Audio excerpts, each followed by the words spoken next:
Hi, this is Dan and welcome to Habit Made.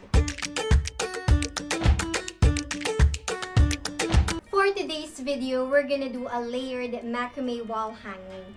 This is an intermediate tutorial, so please take time to watch 3 basic knots you need to learn because we're gonna use square knot, double half hitch, and Larks head knot. Anyway, I'm excited to share with you how I created this, so let's get started. We have Macrame Starter Kit available for purchase on our social media accounts. For this wall hanging, we're gonna use 2 feet dowel. I'm gonna attach tape on both sides to prevent dowel from moving. We're gonna do this tutorial per layer, and we'll start with the centerpiece. With 5mm cotton cord, cut 12 cords with 305 cm length each. Get 1 cord and make a lark's head knot. Then get this right cord, put it over the wood, pull it through, and then put it under the wood and through the loop.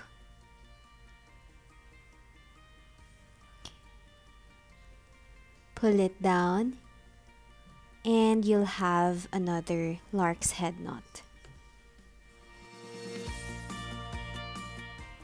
Now we have to fill this out by making 11 lark's head knot.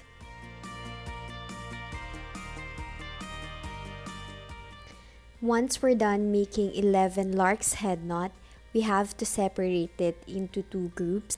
So we have 5.5 lark's head knot on each side.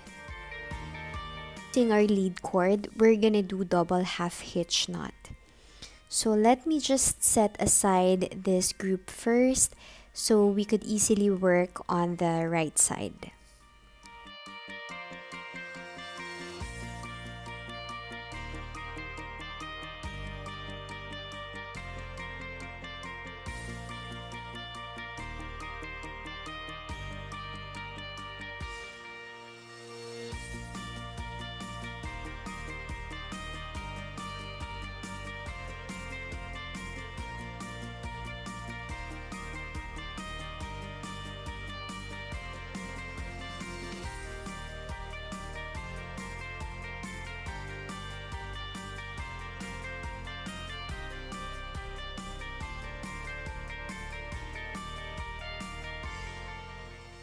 Then we'll do the same thing onto the other side. Using our lead cord from the farthest left, we're gonna do double half hitch knot going to the center.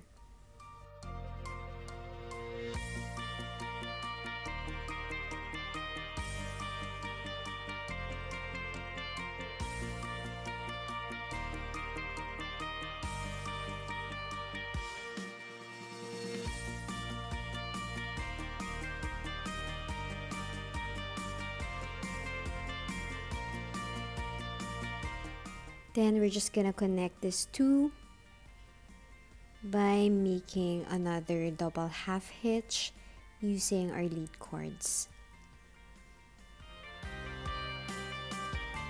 Now moving on to the second row, set aside these 2 cords from both sides and start making double half hitch going to the center.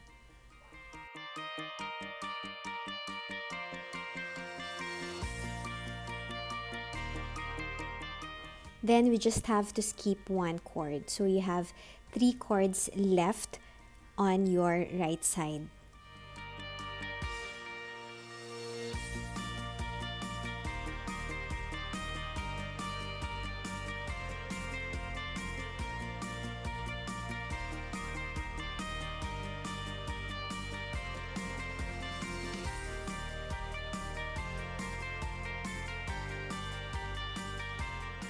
We will also skip 1 cord on this side.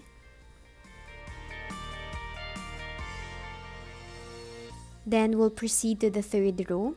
Let's do the same thing. Set aside these 2 cords and make another double half hitch going to the center. Now for the third row, we have to skip 2 cords. So now we have 4 cords left on the right side. And let's also do the same onto the other side. We also have to skip 2 cords.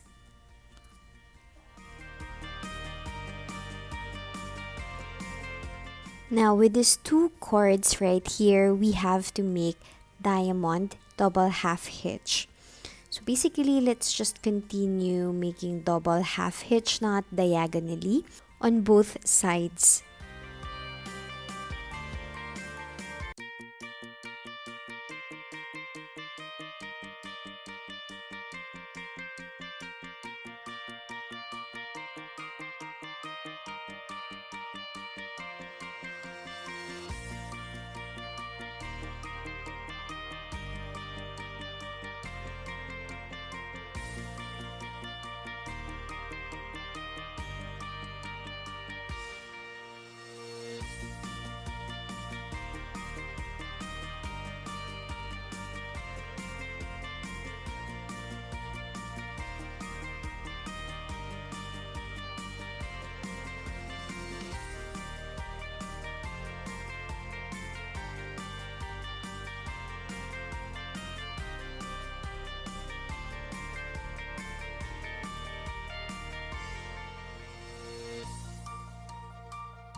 And we're gonna do another double half hitch below the diamond, just so to balance the details that we have on the top part.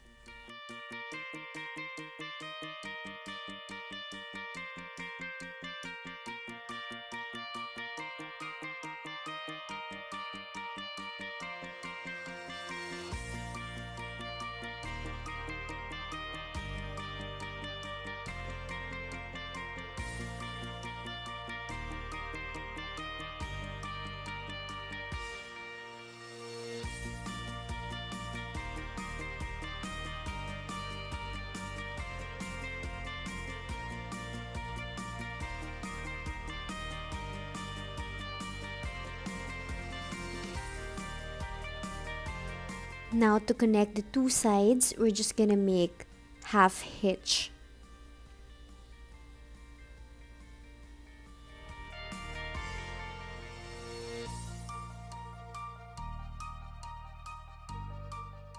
Then for the last row, let me set aside 1 cord and continue knotting.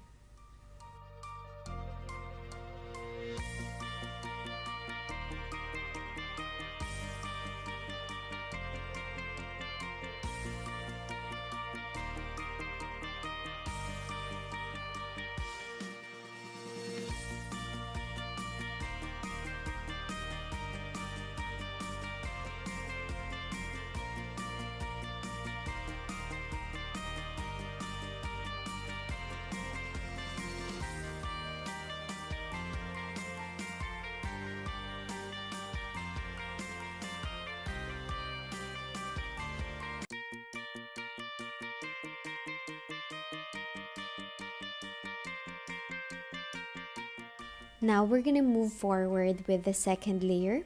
We have to cut 12 cords with 305 cm length each. We'll have 6 lark's head knot on each side. For this layer, we're just gonna do square knots. So we'll just make alternating square knots until we reach our desired length.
So I have created 11 inches square knots on each side. Now I'm gonna connect these two by making another square knot.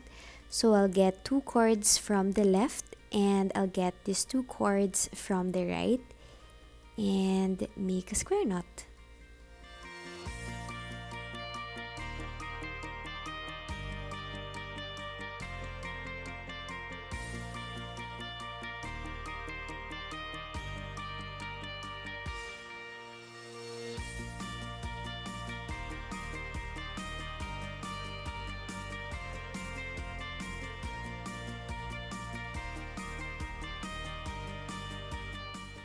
And then continue making square knots in between.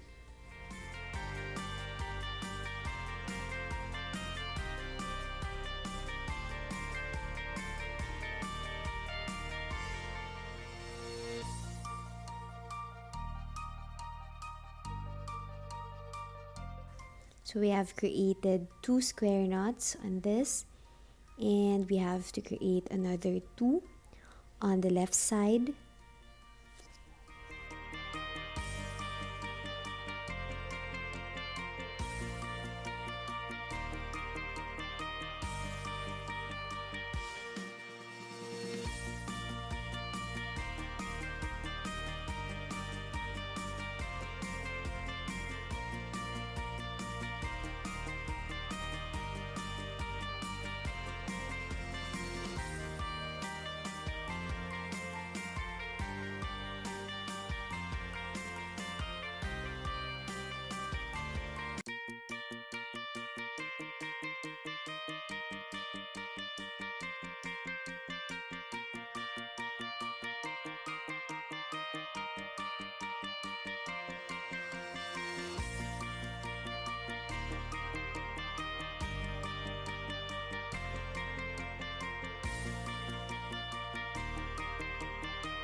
And down to our last square knot.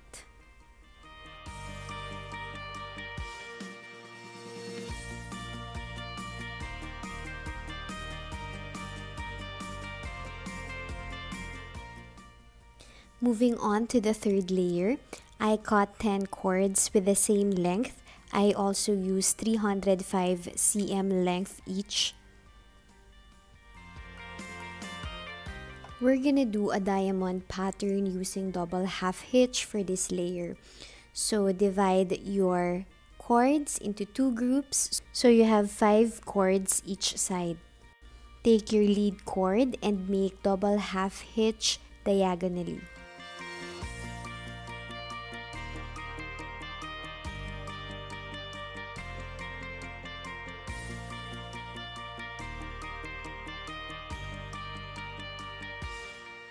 Then you'll have 6 inner cords. And using this one, we're gonna do a big square knot.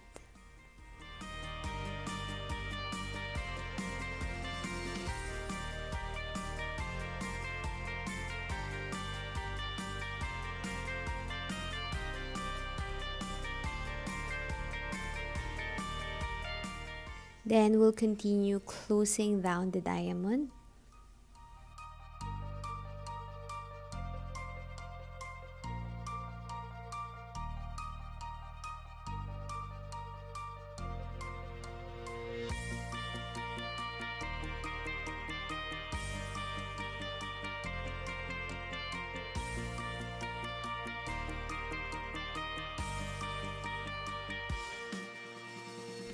We'll just continue doing this pattern until we reach our desired length.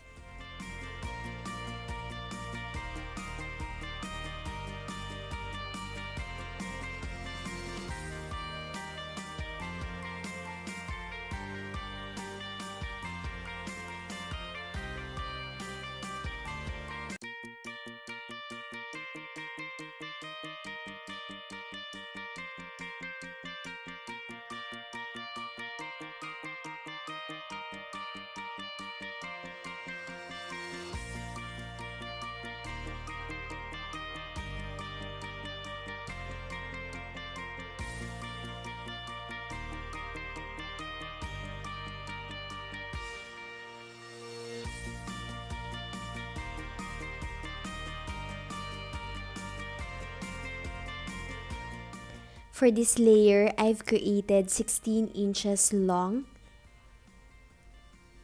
diamond pattern. Then we're gonna connect these two.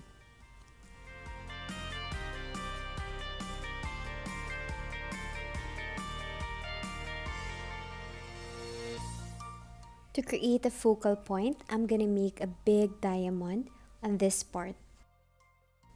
So again, I'm just making a diagonal double half hitch.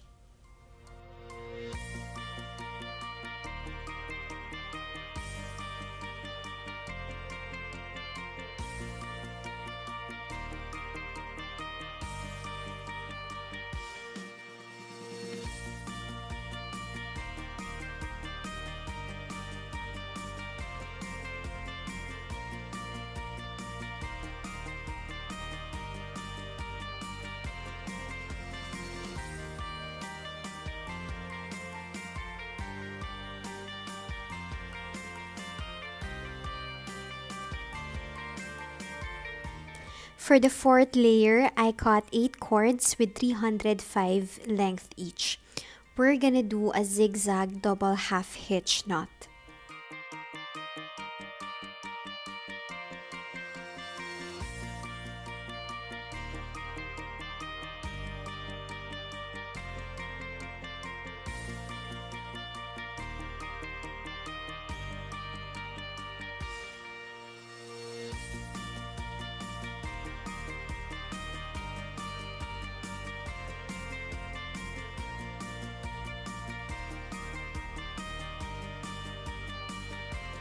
Since we started from the right side on the first one, we'll do the opposite on the left side to create this mirroring effect.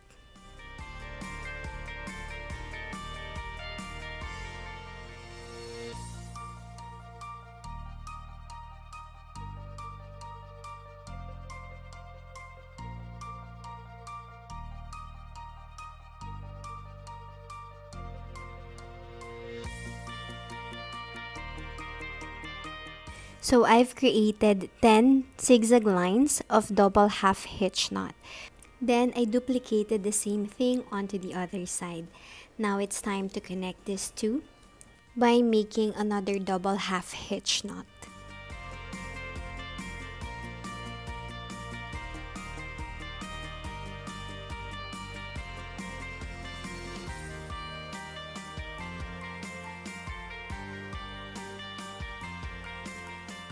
Then the next thing that we have to do is to fill out these spaces by making Larks head knot.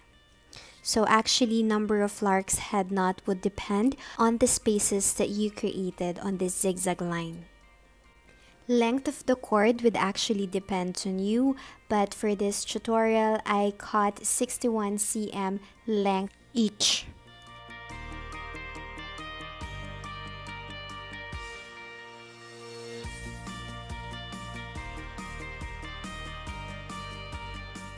Now I'm done filling out the spaces with Lark's head knot, and since we still have space in here, I've decided to create another layer. I cut 4 cords with 214 cm length each. We'll do 4 flat braid. To create this, make an X sign, put this over, under, make another X sign, over, under, another X sign, and then over, and under X sign. So we just have to repeat the process until we reach our desired length.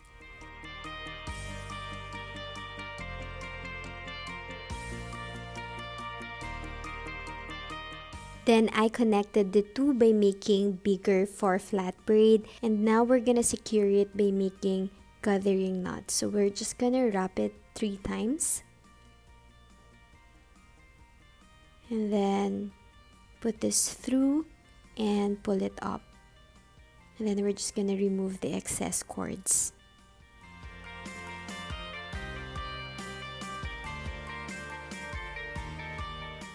Then I'm just gonna trim this part and we're done.